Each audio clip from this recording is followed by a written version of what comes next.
자, 문학 103쪽 폈죠? 자, 여기서는 우리가 소설의 3요소, 선생님이 계속 시의 3요소, 소설의 3요소 알아둬야 된다 하잖아, 그치? 소설의 3요소에 대해서 좀 더 자세히 나와 있네요. 자, 소설의 3요소는 주제, 구성, 문체예요. 자, 주제는 소설을 통해 작가가 전달하고자 하는 중심 생각을 얘기하고요. 구성은 주제를 효과적으로 드러내기 위해서 이야기를 하나의 흐름으로 짜는 거라고 보시면 돼요. 구성하는 거라고 생각하시면 돼요. 말 그대로 어떻게 배치할지, 이룰지에 대해서 얘기하는 거라고 보시면 되고, 문체는 문장에 드러나는 작가만의 독특한 어투를 얘기를 합니다. 개성 있는 표현을 얘기를 해요.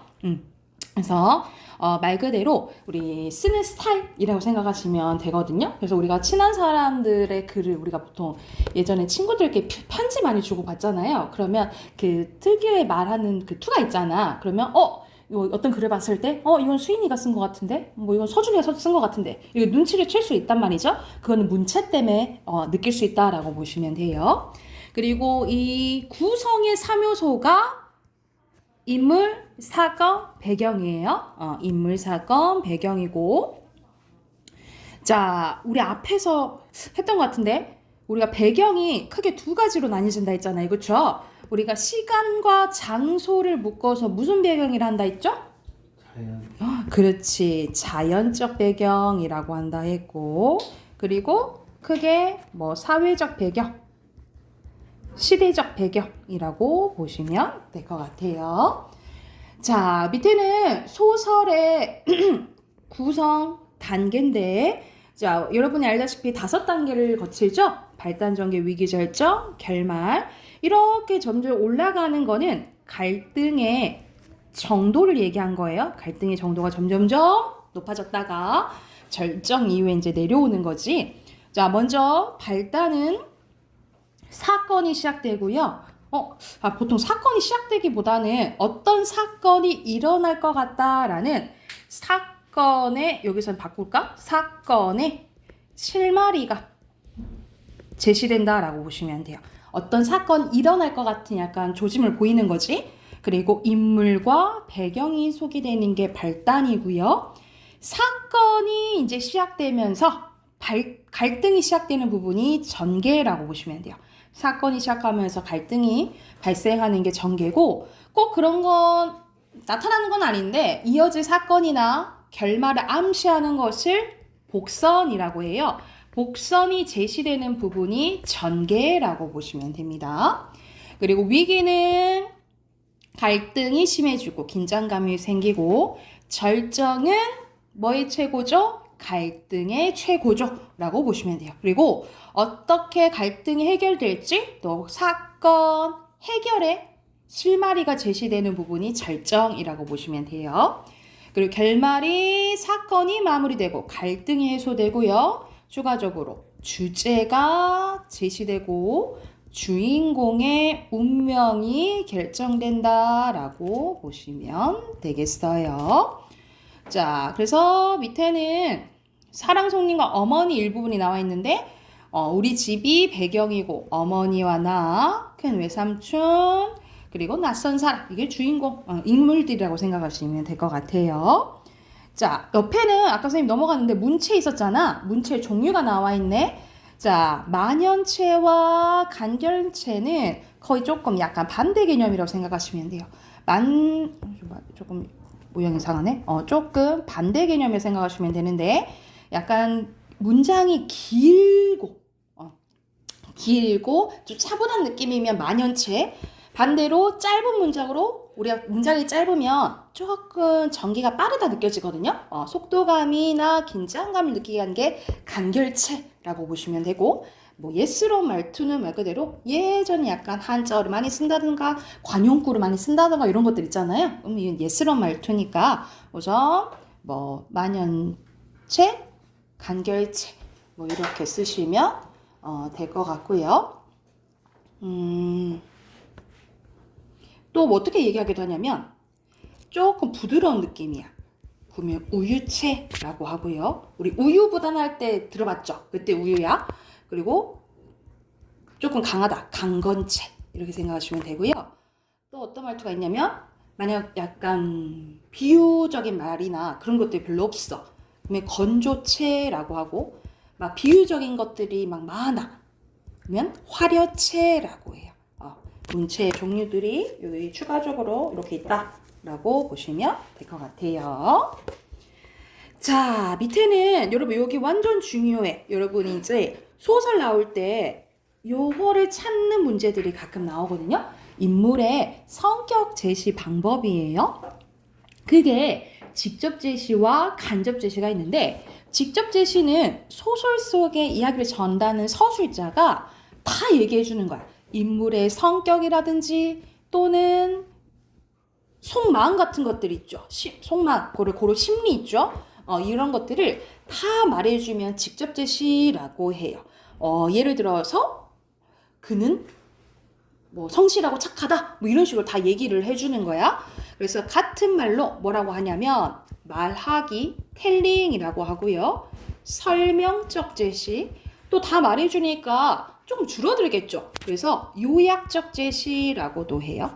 이게 직접 제시고 반대로 간접 제시는 서술자가 인물의 성격을 직접 말하지 않고 인물의 행동이나 외모, 대화 등을 통해서 간접적으로 성격을 드러내는 거예요. 말 그대로 추측을 하게 얘기를 해주는 거야. 예를 들어서 유찬이가 책상을 꽝 쳤다 이런 행동이 나와. 유찬이가 빡쳤나 보네. 뭐 이런 식으로 추측하게 하는 거야. 그래서 이거는 보여주기라고 하고요. 그리고 다 장면을 보여준다 해서 장면적 제시, 극적 제시라고도 합니다. 그래서 자, 여러분이 소설을 보면서 직접 제시인지 간접 제시인지를 다 보셔야 돼요. 그래서 여기서 밑에는 껍빗단리 일부분이 나와 있는데 만약 신통치 않다고 느낀 경우 말 그대로 돈이 없어 보이면 자기가 직접 나서는 것도 아니고 일부러 간호원더러 따돌리게 한다라는 거예요. 그러니까는 안 받게 만든다라는 거지. 그래서 이 행동을 통해서 진짜 이기적이고 돈밖에 모르네 라는 걸 알 수 있잖아요. 그치? 이거 추측해야 되는 건 무슨 제시? 간접 제시라고 보시면 될 것 같아요. 자, 그러면 앞으로 가서 우리 작품 두 가지 볼게요. 98쪽으로 갑시다. 뒤에 문제 있지? 뒤에 문제 풀고 넘어야겠구나. 104쪽 풉시다. 104쪽 풀고 앞으로 갈게요.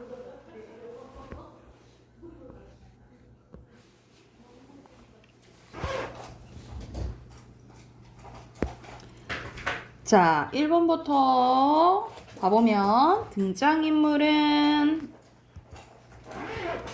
바우고요. 자, 바우가 서 있는 곳, 즉 배경은 어디 위에요? 언덕 위죠? 그리고 2번에 윗글은 갈바스의 영감이 뚝을 허물지 못하게 하는 삶을 물에 내던짐으로써 갈등이 극에 달한다 했잖아요. 절정이죠. 그리고 권력의 횡포에 맞서 삶의 터전을 지키려는 사람들의 저항이 주제겠죠. 자, 윗글은 청허라는 인물 소개를 하고 있으므로 앞에 이겠잖아. 발단이겠잖아. X죠. 그리고 청허의 성격을 직접 제시하고 있나요? 착했다. 어질고 착했다라고 했잖아요. 그치? 맞아요. O예요. 그리고 6번에 그 다음에 타지, 그 다음에 일대기입니다. 자, 98쪽으로 갈게요. 자, 김원일의 연이라는 작품이거든요. 우리가 이제 이렇게 그림으로 나와 있듯이 띄우는 연에 대한 건데, 자, 조금은 아버지와 관련된 이야기라 보시면 돼요.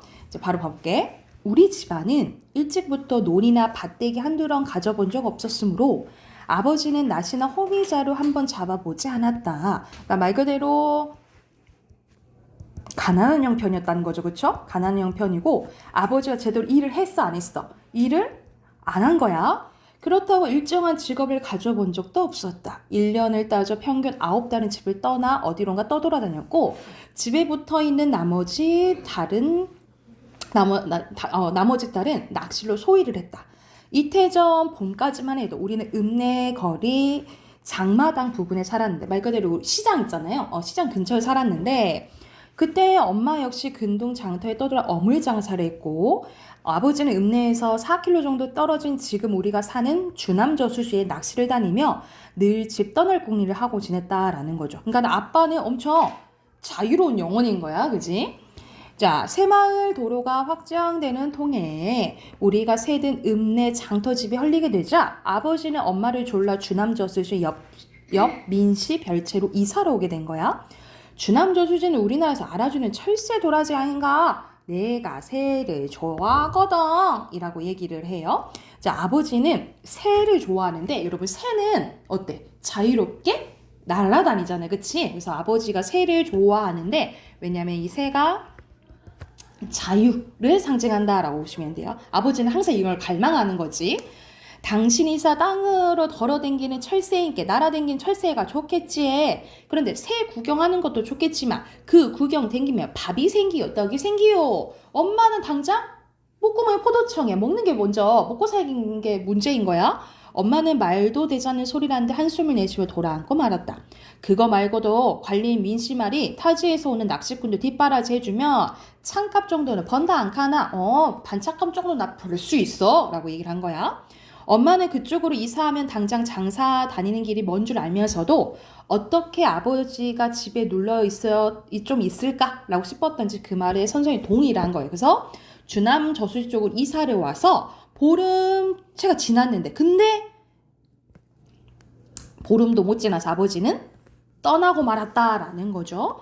부산과 마산의 낚시꾼들이 떡밥은 물론 술이며 안주 접시며 심부름을 시키는데 아버지는 더 참아낼 수 없었던 것이다. 더러운 세상, 그리고 나쁜 놈들이라며 전에는 입에 담지도 않던 욕설을 술김에 종종 뱉더니 기어코 그 떠돌병이 발동을 걸렸다라는 거죠.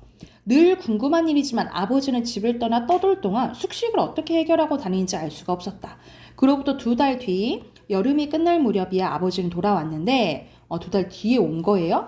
그 행여 끝에 무슨 결심이 굳혔는지 돌배산 자락에 덮인 민신의 대나무 밭에 굵은 데 몇 그루를 쪄와 방패연을 만들기 시작한 거야. 여러분, 연도 어때? 연도 묶여져 있긴 하지만 날아다니는 거잖아, 그치? 그래서 연을 이제 만드는 거예요. 그래서 이 연은 약간 아버지의 좀 삶과 좀 비슷하다라고 보시면 될 것 같아요. 그 제목이 연이에요. 내가 어릴 때 아버지는 더러 방패연을 만들어주긴 했지만 근래에는 한 번도 없던 짓거리였다. 대나무를 가늘게 쪼개 햇빛을 날려서 장독칼로 다듬고 한지에 바람 구멍을 뚫어 거기에 5개 대깨비를 붙여 방패연을 만드는 솜씨는 아버지가 지닌 유일한 기술 같아 보였다. 천장 가운데 태극문이나 붉은 원을 오려 만든 연이 큰 놈은 2번 접은 신문지만 했고 작은 놈은 교과서만 크기도 있었다. 겨울도 아닌데 그만 연 어디다 팔락합니까? 내가 물어보니까 뭐 꼭 돈이 목적이어서 맹그나 쓸모없어도 맹그고 싶은 맹그지. 참새가 날락하며 기러기만큼 와 높이만 못 날겠노. 먼 데까지 갈 필요 없으니 같이 오를 때까지 오르고 만다라는 거야. 아버지는 쓸데없는 비유까지 곁들였다. 옛적에 연 만들어줬다는 돌아가신 할아버지 생각이 나서 만들어요? 라고 물어보니까 사람은 어디 갈 목적이 없어도 어떤 때는 연 몇 킬로 그냥 멀리 떠나고 싶은 꿈이 있는 기라. 이건 누구의 꿈인 거야? 아버지의 꿈인 거지, 그치? 그런 꿈 없이 일만 하는 사람은 꼭 개미 같다라는 거예요. 그러니까 꼭 일만 하는 사람은 아버지는 어떻게 보는 거야? 부정적으로 보는 거야. 사람은 개미가 아니지 않냐. 돈 벌려고 밤낮으로 일만 하는 사람은 보면 사람 사는 목적이 저런 건가? 라고 한다는 거지. 그 사람들이 보면 내 같은 사람을 쓸모없이 보일 수도 있지만 나는 그렇다라는 거야. 아버지가 어설픈 미소를 띄어 보였다라는 내용이에요. 그래서 여기서는 계속해서 어딘가 떠나고 싶어하는 아버지의 자유를 향한 갈망이 드러난다라고 보시면 될 것 같아요. 그래서 오른쪽에 빈칸 넣으면 중심 인물은 아버지, 어머니, 나라고 보시면 되고요. 배경은 아빠가 이제 돌아온 후는 2달 뒤 여름이 끝날 무렵이라 했잖아요, 그치? 여름이 끝날 무렵. 집은 주남 저수지 근처죠. 그래서 여기서 시점은 1인칭 관찰자 시점이고요. 아버지가 이제 주인공인 거지. 그리고 주제는 계속 떠나고 싶어하는 아버지 역마살을 타고난 아버지의 삶이라고 보시면 됩니다. 주제 쓰시고 밑에 네 문제 바로 풀게요.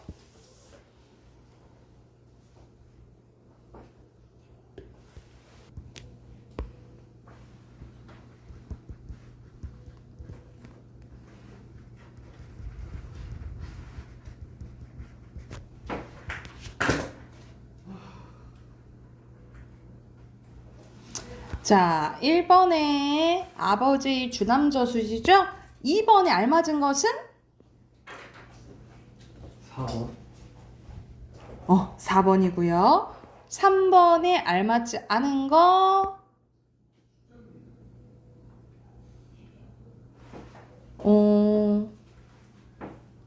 여기서는 방편을 만들었지 날리진 않았어. 그치? 1번이에요. 그리고 4번에 공통적으로 들어갈 거 연이죠? 연 쓰시면 됩니다. 자, 뒤로 넘기면 착한 사람 문성현의 라는 제목의 이제 소설인데 말 그대로 주인공이 문성현이겠죠, 그쵸? 바로 가볼게. 약간 소제목처럼 희망이라고 나와 있네요. 훗날 문성현이 어른이 되어 자신의 기억을 더듬어 올라갔을 때 여기서는 문성현이라고 나와 있으니까 이제 3인칭이겠죠, 그쵸? 가장 어린 날의 광경은 막내 동생 승현이의 돌날이었으니 그가 8살 때였대. 그때의 회상이네요. 그때 그는 방 안에 혼자 누워 있었는데 힘겹게 주위를 둘러보았다. 아무도 곁에 없었다. 얼마나 우러젖혔는지 목이 잔뜩 쉬어 있었는데 사람들은 모두 문 저쪽에 모여들 떠들고 있었대. 뭘 잡나 보자고. 돈을 잡아 재벌이 되려나 책을 잡아 학자가 되려나 잡는다 잡아 아따따 활이다 활 큰 장군이 될라 좋지 좋아. 사람들의 웃음소리가 왁자하게 들려왔다. 성현은 계속 울려고 했는데 그런데 갑자기 울 수가 없었다. 여느 때 같으면 그는 누군가 나타날 때까지 마구 몸부림치며 울었을 것이다. 근데 아무도 자신처럼 뻗정대며 울지 않는다는 것을 그때 순간 알았다라는 거예요. 그날 자신은 다른 이와 너무 달랐다. 다른 사람들은 말을 사용했는데 그러나 그는 그렇지 못했다. 불편할 때나 화가 날 때나 무언가 마음대로 되지 않을 때면 그냥 고함을 지르며 울어젖었다라는 거죠. 근데 여기서 나이가 몇 살이랬어? 8살인데 말을 못하는 거잖아. 그러니까 말 그대로 이제 문성현은 이제 장애를 가지고 있었던 거예요. 그날부터 그는 죽은 듯이 조용해졌는데 절대로 울지 않았대요. 불가피한 경우를 제외하고는 소리도 지르지 않았다. 그는 말을 잘하지 못했다. 말을 하려고 해도 입이 따라주지 않았다. 답답했다. 그러나 다시는 고함을 치며 울지 않았다. 자신의 울음소리는 그 누구에게보다도 스스로에게 너무나 끔찍하고 지겨웠대요. 그럼 이렇게 생각이나 심리가 나오죠. 그러면 우리가 앞에서 배웠던 제시 중에 직접 제시라고 보시면 되고 여기서 시점은 심리가 다 나오니까 전지적 작가 시점인 걸 알 수 있다라고 보시면 돼요. 그는 벙어리처럼 행동했다. 배가 고파도 대소변으로 아랫도를 적셔도 그는 짜증을 내거나 화내지 않았다. 다른 이가 방에 들어올 때까지 그는 다만 참고 견뎌내었다. 그때부터 그는 슬펐다. 울음을 몸 밖으로 터뜨리지 않으니 몸 안에 눈물이 고였다. 얼마나 한스러웠겠어, 그치? 조용해지고 나니 마음이 안정되었다. 마음이 안정되고 나니 그는 자신의 고개가 필요 없이 마구 흔들림을 깨닫게 되었는데 오른쪽으로 조금 튼다는 것이 어느새 고개는 어깨 너머까지 돌아갔다. 그러니까 몸도 제대로 가눌 수 없는 이제 상태인 거야. 또 다시 똑바로 하려고 하면 이번에는 왼쪽으로 획 돌아가 버렸다. 그는 조금씩 요령을 터득해 갔는데 무엇보다도 침착해야 했다. 마음의 안정이 필요했다. 아주 천천히 팔다리 역시 마찬가지였다. 펴지지 않은 손가락, 발가락이 어쩔 수 없는 노릇이었지만 마음만 포근히 진정하고 나면 남이 민망할 정도로 사지가 꼬이진 않았다. 그리고 입을 다물었다. 채머리 흔들면서 해버려진 입으로 침을 흘린 것이 얼마나 흉한지 거울에 비친 자신을 보고 그는 깜짝 놀랐다. 그때부터 그는 참으로 슬펐다. 벌어진 입을 다물고 나니 가슴으로 드는 헛헛한 마음을 내쏟을 방법이 없었다. 그래도 어린 그에게 희망이 있었는데 그래서 아까 소제목 희망이었죠. 그쵸? 다른 이와 결코 같을 수는 없지만 너무 더디고 서투르긴 했지만 그는 조금씩 달라지고 있었다. 그러니까 달라질 수 있다라는 이제 희망을 본 거죠. 뻣뻣한 채로 자라는 그의 몸피, 그는 그때 고작 10대였던 것이다. 힘겹기 짝이 없었지만 그는 텔레비전으로 기어가 자신이 보고 싶을 때 그것을 켤 수 있게 되었다. 그리고 라디오를 켜고 끌 줄 알게 되었다. 선풍기도 작동할 수 있게 되었다. 그 후 그는 무엇보다 중요한 결심하게 되었는데 혼자 앉는 법을 익히기로 결심했던 것이다. 그러니까는 사실 보통 사람이면 안 돼 하고 포기할 수 있는 건데 계속해서 변할 수 있다라는 희망을 가지고 노력을 하는 모습이 나오죠. 그렇죠? 2달이 지난 어느 날 그는 드디어 혼자 앉게 성공했다. 두 번째로 혼자 앉는 일은 그때부터 보름이 지난 어느 저녁 때 일이었는데 그는 요령을 터득해 갔다. 재빨리 상체를 들어 올리면서 반동을 이용하는 방법이었다. 그가 제대로 앉는 데에는 적어도 5분 이상 시간이 소요되었다. 그는 시간을 줄이기 위해 익숙하게 앉기 위해 연습을 계속 한 거야. 그가 앉는 연습은 한 건너방 벽은 꼴이 말이 아니었다. 계속 이제 문지르니까 그렇게 되겠죠. 아쉬운 대로 덧붙인 도배지가 2, 3일이면 흙과 함께 떨어져 나갔다. 벽 속의 외걸기가 허옇게 드러나는 참이었다. 어머니가 환히 웃으면서 그래 성현아 그깟 흙뼈 뻥 뚫어버려라. 왜냐면 계속 노력하니까 응원해주는 거죠. 엄마는 혼자 앉는 법을 익히고 나니 휠체어에 앉는 것도 훨씬 편했다. 누구보다 신이 나신 분이 아버지였다. 주말이 되면 아버지는 성현을 휠체어에 태워 골목 밖으로 데려나갔다. 수많은 사람들, 차들, 상점들, 아버지가 들뜬 목소리로 그에게 물었다. 성현아 힘드냐? 안 힘들지? 하나도 안 힘들지? 물론 하나도 힘이 들지 않았다. 힘들다니 더더욱 힘든 고난이 한꺼번에 몰려온다 해도 그는 절대로 힘들 수가 없었다. 그는 이제 곧 다른 사람처럼 서고 걷고 달릴 참이었다. 아버지는 끝없이 휠체어를 밀었다. 보도블록으로 포장된 모든 길, 이참에 다 걸어낼 참이었다. 그래서 선천적으로 이제 장애를 갖고 있음에도 불구하고 극복하려는 모습을 담은 소설이라고 보시면 될 것 같아요. 중심 인물은 이제 문성현이죠. 그리고 여기서는 배경이 많아서 계속 바뀌잖아요. 그치? 이게 떼어 넘을게요. 그래서 주제만 쓰자. 주제는 장애인의 삶을 통해 바라본 인간의 존엄성이에요.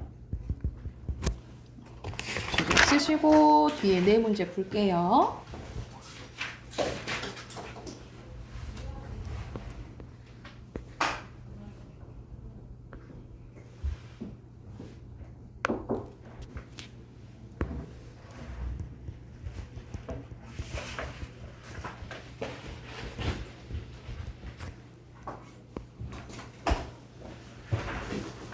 자, 1번에 문성현 방안이고요. 5번에 6번에 알맞지 않은 것은 계속 이제 혼자 하려고 하잖아. 그치? 요청한 거 아니죠? 2번이고요. 7번에 알맞지 않은 것은 여기서 여러 집이 나오나? 아니지? 4번이고요. 8번에 문성현 쓰시면 됩니다. 자, 비문학으로 갑시다. 오늘 74쪽 11대2 할 차례예요.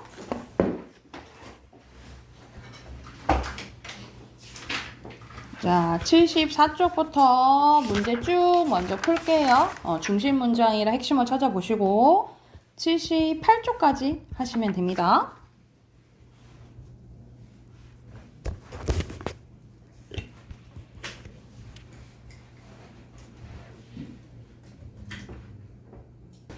자, 같이 한번 가봅시다. 1문단이 되게 짧죠? 여기서 중심 문장은 시어에 무엇인가 특별한 것이 있는 것일까? 시어에는 무엇인가 특별한 것이 있는 것일까? 그래서 의문제 얘기한 부분이 중심 문장이고요. 핵심어는 시어예요. 이 문단의 중심 문장은 자, 첫 번째 특성에 대해서 나오죠. 무슨 성이야? 함축성에 대해서 나오지. 자, 그래서 시의 특성 첫 번째 함축성이에요. 그래서 말 그대로 일상적인 단어와 다르게 단어 안에 많은 의미가 좀 담겨져 있으면 함축성이라고 보시면 될 것 같아요. 그래서 예시인 한용운의 님의 침묵이 나오죠. 그래서 여기서는 님은 같습니다. 사랑하는 님으로도 볼 수 있지만 전체적인 것들을 보면 자, 한용운이 승려인 것을 고려하면 절대자 부처 진리를 볼 수도 있고 강점기인 걸 생각하면 잃어버린 조국 후건으로 볼 수 있다라는 거야. 그래서 똑같은 단어더라도 다양하게 해석될 수 있는 게 시어의 특징이라고 보시면 돼요. 이건 무슨 성 때문에 그러는 거야? 함축성 때문인 거죠. 그쵸? 핵심은 함축성이에요. 자, 또 다른 특성은 두 번째 음악성입니다. 당연히 핵심은 음악성이겠죠? 음악성은 말 그대로 우리 시에선 없어서는 안 되는 게 운율이잖아. 그치? 운율 형성해 주는 거라고 보시면 되겠죠. 그래서 예시로 청산별곡이 나오는데 청산별곡에 이제 후렴구가 얄리얄리 얄라시영 얄라리 얄라 여러분 들어봤죠? 이거가 반복이 되는데 여기에선 리을과 이응의 소리가 반복되는데 여러분 우리 이거 공통점이 무슨 소리라고 배웠죠? 노란 양말 무슨 소리죠?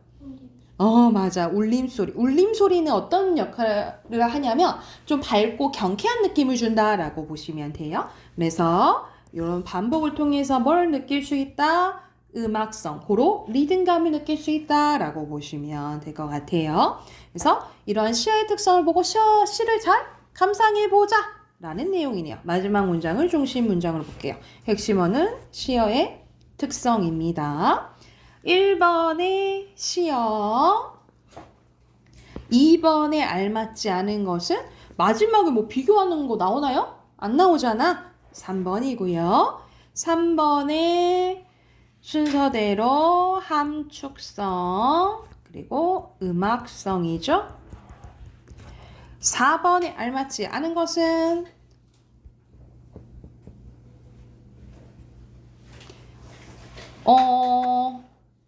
우리가 일상적인 단어도 시에서 사용되면 의미가 달라진다 했잖아요. 그치? 그래서 이해하기가 조금 어려울 수도 있다 했잖아요. 모두 아니죠. 5번이고요.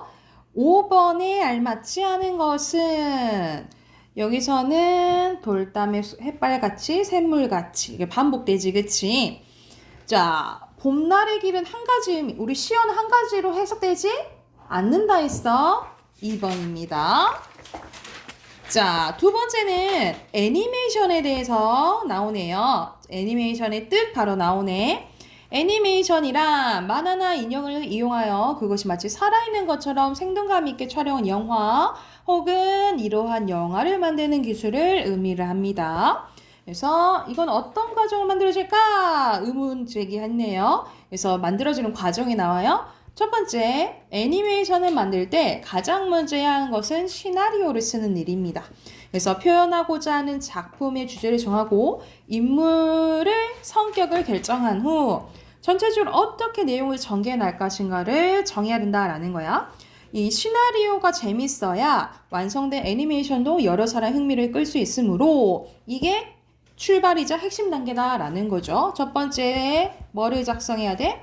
시나리오 작성해야 된다 이 말이에요. 전체적인 스토리. 이 시나리오가 완성되면 등장인물들의 캐릭터를 디자인합니다. 캐릭터를 디자인한다는 것은 생김새를 얘기를 하는 거죠. 그래서 여기가 핵심어 캐릭터. 이 캐릭터가 완성되었다면 본격적으로 이제 그림을 그려야 되는데요.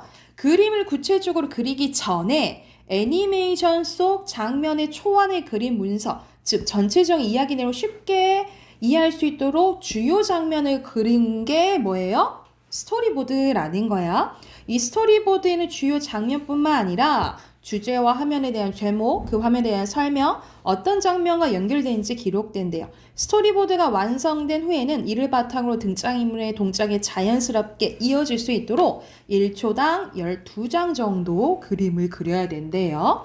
자, 그래서 여기서 세 번째, 네 번째 단계 나오네요. 먼저 스토리보드 작성하고 그에 해당되는 그림 그리는 거지. 이 그림이 완성되면 목소리를 입혀야 된대요. 그래서 우리가 그 성우들이 더빙하잖아, 그치? 성우들은 상황에 알맞게 연기를 하는데 등장인물들이 실제로 말하는 것처럼 표현하려면 이 일치를 해야 되겠죠. 성우들이 등장인물들의 목소리를 녹음한 후에는 상황과 어울리는 다양한 배경음악을 삽입하기도 합니다. 그래서 목소리 녹음, 배경음악이 그 다음 단계인 거야. 여기서는 약간 정리해주는 말이 해야겠죠, 그쵸? 그래서 이처럼 이렇게 들어가야겠지? 이처럼. 그래서 10번에 2번이에요. 이처럼 한 편의 완성된 애니메이션 속에는 수많은 사람들이 뭐가 들어가 있다? 노력이 들어가 있다. 라는 게 마지막 중심 문장이라고 보시면 됩니다. 그래서 6번에 시나리오고요. 사문단 핵심은 뭐예요? 했는데? 스토리 코드. 아. 그리고 7번에 알맞지 않은 것은 역사까지는 아니죠, 그쵸? 2번이고요. 8번에 적절한 거네요. 배경음악 마지막 단계 맞나요? 맞지? 1번이에요. 9번에 적절하지 않은 거. 배경음악을 넣는다고 했는데 그럼 법칙까지는 안 나왔죠, 그쵸? 3번이고요. 자, 마지막. 사다리 타기 나왔네. 순서대로 2, 4, 1, 3이고요.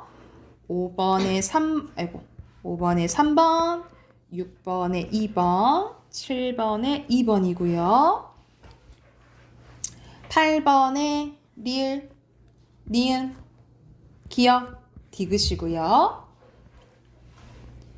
12번에 3번, 13번에 1번, 14번에 2번, 15번에 3번, 16번에 1번입니다.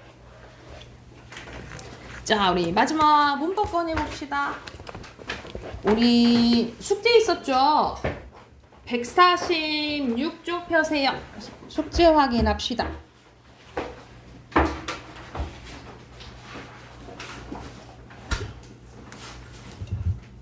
146쪽이에요.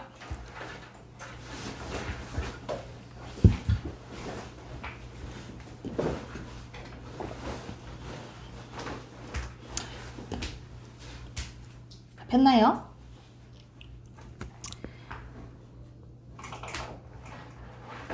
됐어요? 146쪽 보면은 1번에 알맞지 않은 것은 몇 번? 2번이죠. 여러분 애랑 어는 너무 평순이면서 평순은 맞죠? 전설이 틀렸지, 그치? 그리고 2번에 단모음이 해당되지 않는 거 이에, 위에, 으어, 우오 까는 건 5번이죠.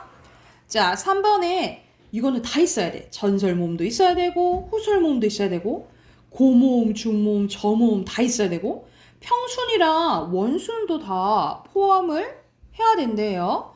그러면 이렇게 크게 원순이 좀 적잖아. 오, 우, 위, 외가 있는 거 고르면 되겠죠. 이거 없잖아. 그치? 있고 없고 있고 있고네. 그치? 그리고 나머지 것도 봐야겠네. 그러면 저모음이 또 적잖아요. 저모음이 에, 아 중에 또 있어야겠네. 그치? 에, 아. 다 있네. 그렇죠? 그럼 뭐도 있어야 될까? 전설, 후설. 남은 게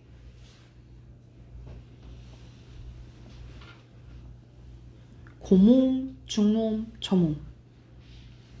여기서는 우, 어, 아잖아. 그치? 우, 아, 에고. 오, 아, 이네.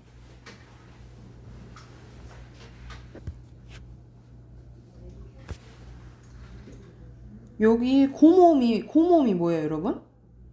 이위, 우, 우죠? 고모음 있는데? 그치? 중모음은?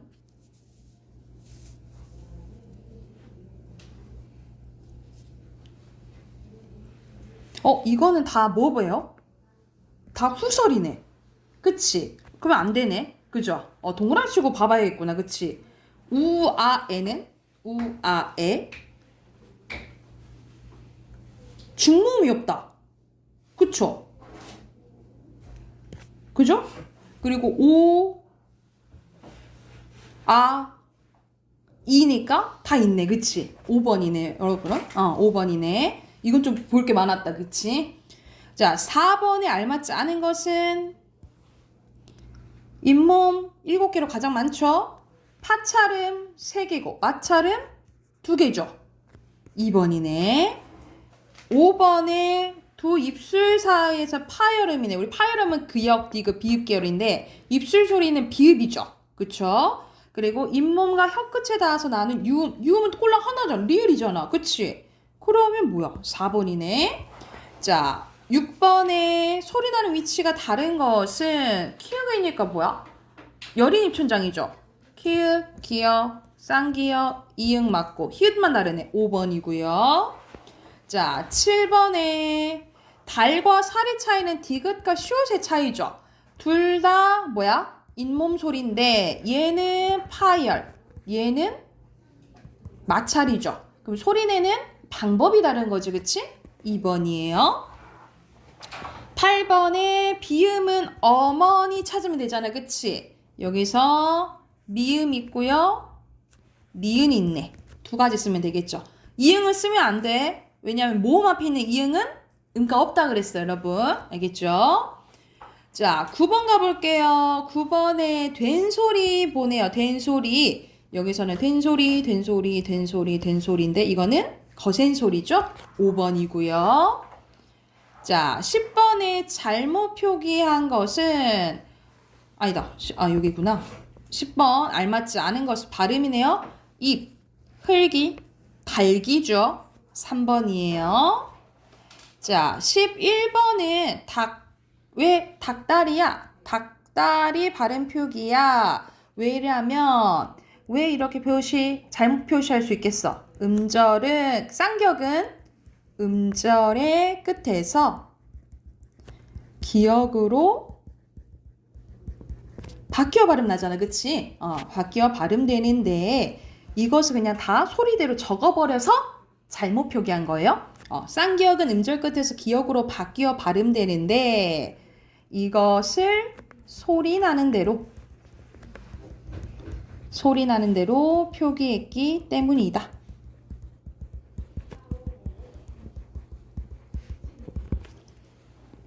이렇게 쓰시면 되겠죠. 그리고 겹받침 갑 넓고 없다고 밥고죠. 4번이에요.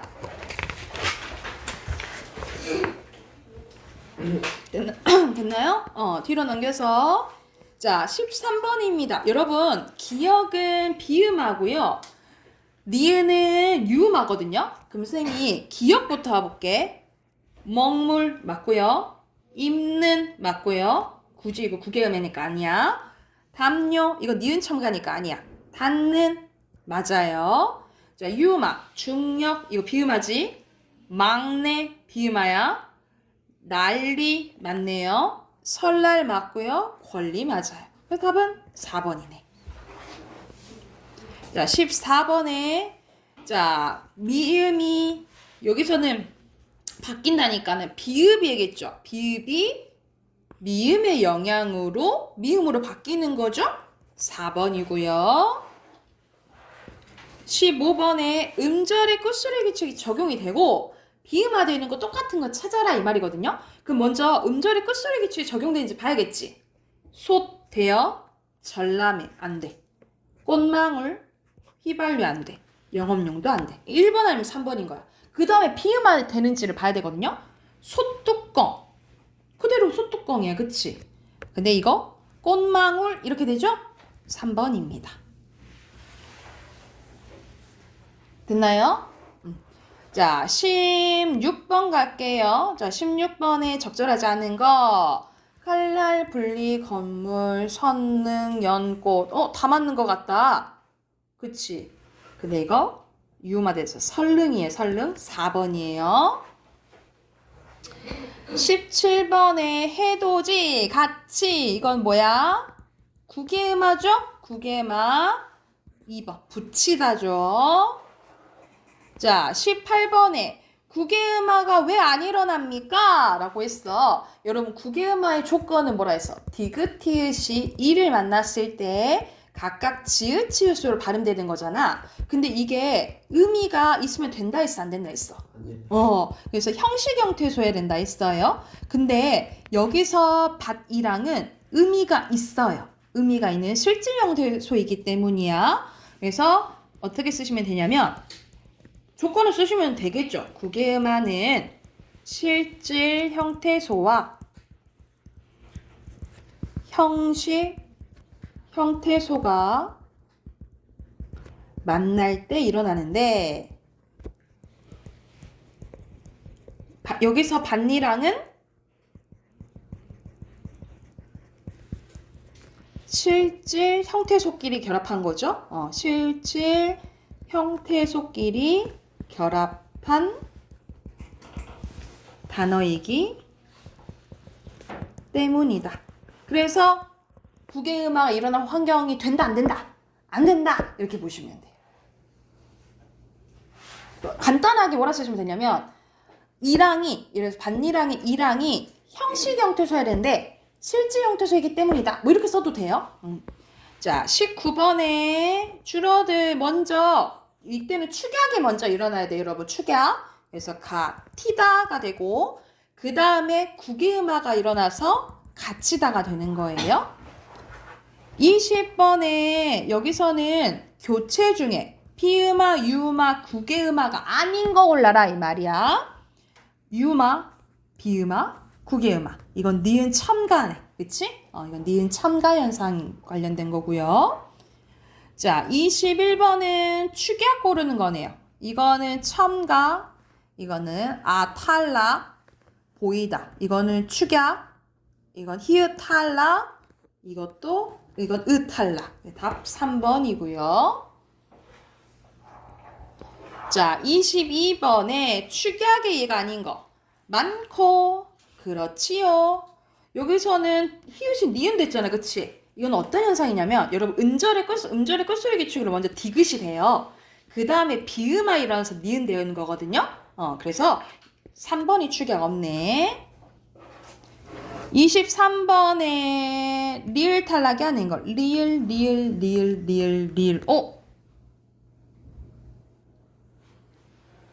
다 있는 것 같잖아, 그치? 근데 말을 붙여봐야겠죠? 먹고 살려고잖아. 먹고 사려고 아니고 먹고 살려고. 탈락 안 내요. 4번이고요. 24번에 써 이렇게 되죠? 탈락 1번. 25번에 니은 첨가죠. 됐나요? 혹시 선생님 넘어간 것 중에 질문 있을까요? 괜찮나요? 또 우리 앞으로 쭉 다시 가봐야겠네요. 자, 우리가 의문의 이제 변동이 끝났고, 어디로 이제 가면 되냐면, 우리 이제 품사 가거든요. 우리 1학년 때 했던 품사 부분이 조금은 더 자세하게 나와 있어요. 그래서 여러분 40쪽으로 갈게요, 여러분. 40쪽 펴세요, 40쪽. 자, 이거는 여러분 이제 한번 했던 거여서, 이제 거의 이제 마스터를 했죠. 근데 자꾸 까먹어. 자꾸 까먹고 이제 문장 성분 나오면 좀 헷갈리거든요. 사는 사로 끝나고 품사는 사로 끝나고 문장 성분 어로 끝나잖아요. 그치? 이걸 확실히 해주셔야 돼요. 자, 여러분 이제 알고 있지만 그래서 다시 한번 복습해보자. 자, 먼저 품사의 개념부터 가볼게요. 여러분 품사가 뭡니까? 하면은 품사가 뭐더라? 이렇게 하지 말고 여러분 어떻게 생각하시면 되냐면 우리가 사용하는 말이 다 단어잖아? 단어는 엄청 많을 거 아니야, 그치? 이 단어가 엄청 많은 걸 나눠놓은 게 품사라고 생각하시면 돼. 아셨죠? 단어를 나눠놓은 게 품사라고 하면 돼. 그래서 단어를 여기 나와 있죠? 일정한 기준에 따라 성질이 공통된 것끼리 갈래지어 놓은 거를 품사라고 보시면 돼요. 그러면 나누려면 기준이 필요하겠죠, 그쵸? 이 기준이 몇 가지 있냐면 3가지 있어요. 형태, 기능, 의미 이렇게 3가지가 있어요. 자, 그래서 먼저 형태를 볼게. 형태로 봤을 때는 두 가지로 나뉘어지거든요. 크게 불변어, 가변어. 그래서 모든 단어는 불변어 아니면 가변어인 거야. 문장에 쓰일 때 변하는지 안 변하는지야. 그리고 기능으로 봤을 때 5가지로 나뉘어져요. 그게 체언, 수식언, 관계언, 독립언, 용언인데 자, 체언, 수식언, 관계언, 독립언 이 4가지가 체언, 수식언, 관계언, 독립언 4가지가 불변어고요. 자, 용언만 뭐라 생각하시면 돼요? 가변어라고 생각하시면 돼요. 플러스를 하나 더 있긴 하다. 서술격 조사 이다도 가변이에요. 얘만 유일하게 가변어라고 생각하시면 돼요. 조사긴 조사인데 이 이다 서술격 조사 이다만 가변어라고 생각하시면 될 것 같아요. 그래서 가변어에는 뭐밖에 없다. 용언이랑 서술격 조사 이다만 가변어예요. 자, 먼저 천천히 체언 봐볼게. 체언은 체자가 몸 체자예요. 우리 몸 엄청 중요하잖아, 그치? 그래서 말 그대로 문장에서 중요한 주어, 목적어, 보어 역할하는 게 체언이라고 보시면 돼요. 여기에 있는 게 명사, 대명사, 수사고요. 자, 수식어는 말 그대로 수식해주는 거예요. 다른 말을 꾸며주는 거야. 다른 말을 꾸며주는 거 2개. 관형사와 부사 있고요. 관계어는 붙어가지고 단어와 단어의 관계를 나타내주는 거라고 생각하시면 돼요. 그래서 문법적인 관계를 나타내거나 특별한 뜻을 더해주는 건데 조사 하나 있고요. 그리고 혼자 쓰이는 독립언에는 뭐 있어? 감탄사 있어요. 그리고 유일하게 변하는 게 그 가변어 중에 용언이 있다 했잖아요. 그치? 자, 이 용언은 서술어 역할을 하는데 주로 서술어 역할을 하는데 이때 변하는 현상을 여러분 활용이라고 해요. 용 생각하면 돼. 용. 변하는 현상을 뭘 한다고? 활용. 이 활용은 용언이랑 이다밖에 안 해요. 그래서 여기에 있는 게 동사랑 형용사입니다. 그러면 총 구품사 맞죠? 그쵸? 그래서 먼저 옆에 있는 체언부터 오늘 할게요. 오늘 체언만 딱 해볼게. 자, 체언은 동작이나 상태 주체가 되는 말이에요. 그래서 명사, 대명사, 수사에 해당되는데 자, 주로 무슨 역할을 한다고? 주목복, 주어, 목적어, 보어 역할을 하고요. 형태가 변하지 않아요. 그래서 무슨 불변어, 그치? 그리고 누구랑 짝꿍이냐면 조사랑 짝꿍이에요. 보통 조사에 붙어서 나타난다 라고 보시면 돼요. 그래서 첫 번째 명사 나오는데 명사는 사람이나 사물의 이름 나타내는 거예요. 그래서 어떻게 이제 나뉘어지냐면 보통 명사와 고유 명사로 나뉘어지는데 어떤 속성을 지닌 대상에 두루 쓰이면 보통 명사예요. 그래서 예를 들어서 우리가 전체적으로 TV라고 부르잖아, 그치? 이런 것들이 보통이야. 칠판, 우리 화이트 정확히 뭐 화이트보드라 하긴 하지만 보통 칠판이라 하잖아, 그치? 이런 것들이 보통 명사라고 보시면 되고 그리고 특정하거나 유일한 대상이면 고유 명사예요. 이순신, 한라산, 대한민국. 그러니까 유일하게 하나 있으면 고유 명사라고 보시면 돼요. 예를 들어서 이수인이란 이름이 또 있잖아, 그치? 그러면 선생님이 고유명사 아닌 거 아니에요? 하지만 수인이란 존재는 하나잖아. 그치? 그래서 그냥 이름은 뭐라고 본다? 고유명사라고 본다라고 생각하시면 돼요. 이해됐을까요? 그리고 혼자 쓸 수 있으면 자립명사, 혼자 쓸 수 없으면 의존명사라고 보시면 돼요. 여러분, 의존명사를 잘 찾아야 되거든요. 가끔 가다가 명사를 찾아라 라는 문자를 했을 때 의존명사를 놓치는 경우가 많아요. 근데 의존명사를 잘 찾아야 돼. 예를 들어서 겉분, 이, 대, 따름, 개, 명 이런 것들이 다 의존명사인데 예를 들어서 여기는 안 나와 있는데 할 수 있다 했을 때 이 수도 의존명사거든요. 여러분 수 있다 이렇게 안 쓰잖아. 앞에 수식하는 말이 있어야 돼. 그치? 이렇게 수식하는 말이 있어야 돼. 이런 식으로 혼자 쓸 수 없는 명사를 뭐라 한다? 의존명사라고 해요. 예를 들어서 여기 한 명이요 할 때 명 있죠. 이런 식으로 꾸며줘서 이 하는 이제 관형사고 얘는 이제 명사라고 보시면 될 것 같아요. 그래서 이 단위명사 이런 것들을 단위명사라고 하는데 단위명사는 다 어디에 속한다? 의존명사에 속한다라고 보시면 돼요. 이렇게 세는 것들 다 있잖아. 명, 켤레 이런 것도 있잖아요. 다 뭐야? 의존명사라고 생각하시면 될 것 같아요. 이해가 됐을까요? 그리고 여기는 안 나와 있는데 우리가 눈에 보이지 않는 명사를 뭐라 하죠? 눈에 안 보이는 거. 투명. 투명이요? 투명이요? 눈에 안 보이는 명사를 추상명사라고 하고, 반대로 그럼 눈에 보이는 명사는 뭐라 할까? 아, 이거 한번 했던 것 같은데. 우리 문학에서 한번 했던 것 같은데. 추상적 개념을 이러거라 했잖아. 그렇죠. 그렇지. 구체명사라고 해요. 나는 놈이 투명명사를 할 거야. 자, 그래서 여기서는 명사의 종류 이렇게 보통 이렇게 있다라고 보시면 되고, 일단 여러분 대명사 가볼게요. 대명사는 이거 간단하게 두 가지 나뉘어지는데, 대명사는 여러분 알다시피 명사를 대신하는 거잖아요, 그치? 크게 인칭, 사람을 나타내면 인칭, 사물이나 장소 나타내면 지시대명사라고 하는데, 옆에 뭐 1인칭, 2인칭, 3인칭은 여러분 알잖아요, 그쵸? 근데 이걸 한번 봐보자. 누구랑 아무 뭐 이런 게 있는데, 누구, 야 너 누구야?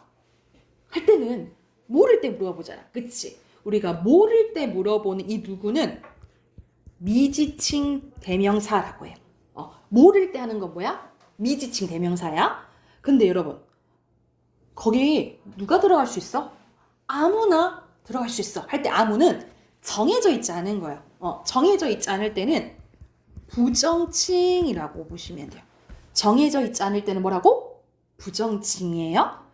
그리고 예를 들어서 자기가, 당신이 뭐 이럴 때는 앞에 말을 다시 얘기할 때 있죠. 우리가 영어로는 itself, myself 이런 거 여러분 배웠잖아, 그치? 이럴 때는 제기대명사예요. 제기칭 대명사라고 해요. 그래서 1인칭, 2인칭, 3인칭 말고도 미지칭, 부정칭, 제기칭 있어요. 이게 다 무슨 대명사? 아니, 인칭대명사. 인칭대명사라고 보시면 되고요. 지시대명사 말 그대로 가리키는 거요. 이것, 그것, 저것, 무언, 여기, 저기, 어디 이런 것들 있죠? 이런 것들은 지시대명사라고 보시면 됩니다. 이게 됐을까요? 그래서 추가적으로 여러분 알아둬야 게 미지칭이랑 부정칭 헷갈리면 안 돼. 모를 때가 뭐라고? 모를 때가 미지칭, 정해져 있지 않을 때가 부정칭이에요. 오케이? 자, 그리고 수사입니다. 마지막. 자, 수사는 수량이나 순서 나타내는 말이에요. 말 그대로 숫자 나오면 수사라고 보면 되는데, 수량 나타내면 양수사, 순서 나타내면 서수사예요. 자, 이건 간단하잖아. 근데 여러분 숫자 나온다 해서 다 수사는 아니라고 배웠잖아요, 그치? 뭐랑 비교해야 돼? 수사랑? 그렇지, 관형사 비교해야 되겠죠? 자, 수사는 체언이잖아, 그치? 체언이니까 뭐랑 붙을 수 있냐면 조사랑 붙을 수 있는 거야. 조사랑 조사랑부터 붙어있다. 그러면 수사인 거예요. 근데 수관형사는 우리 뒤에서 배우겠지만 관형사는 체언 꾸며주는 걸 관형사라고 하거든요. 그래서 뒤에 만약 체언을 꾸며준다 이러면 수관형사인 거예요. 그래서 예를 들어서 두 사람이 했을 때 사람이 명사잖아. 두가 뭐 꾸며주고 있어요? 사람 꾸며주고 있죠. 그러면 이때 두가 뭐라고? 수관형사라고. 그래서 숫자 나온다고 해서 다 수사는 아니라고. 자, 수사랑 수관형사 비교하는 거 다시. 수사 뒤에는 뭐가 와요? 조사 와요. 수관형사 뒤에는 뭐가 와요? 체언이 온다. 이렇게 보시면 됩니다. 됐을까요? 그러면 뒤에 옆에부터 바로 체언 관련 문제 나오거든요. 바로 문제 풀어볼게요. 41쪽부터 43쪽까지 쭉 풀어볼게요.